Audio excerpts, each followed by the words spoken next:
Conegut que el sector de la construcció no passa per un bon moment, el sector es resisteix a pronosticar un futur més que negre. Els constructors afirmen que el present i probablement el futur passarà per les reformes, rehabilitacions i el manteniment d'allò que ja està construït. Amb tot, això no treu que els empresaris del sector es mostrin preocupats amb una possible pujada de l'IVA. Si bé no és una prioritat del govern de Mariano Rajoy, tampoc descarten que pugui passar el mateix amb la pujada de l'IRPF, que no estava prevista i s'ha acabat per aplicar. És bo que en aquests moments en el sector s'apugi l'IVA? Home, per descomptat, això ja és per acabar-ho d'eliminar gairebé tot, és a dir, no es pot suportar. Els costos són prou elevats, no es pot suportar un increment d'IVA.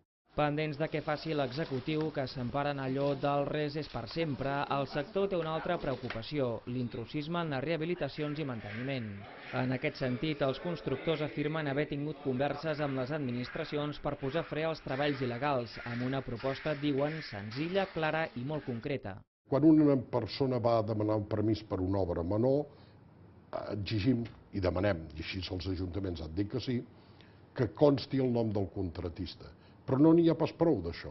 Estem demanant que quan la inspecció municipal, el vigilant, vagi a comprovar aquella obra, comprovi efectivament que aquell contratista designat és qui està executant l'obra. Es tractaria d'una fórmula amb la que els empresaris del sector creuen que es podria reduir un intrusisme que, segons les darreres estimacions, a la demarcació seria del 30%.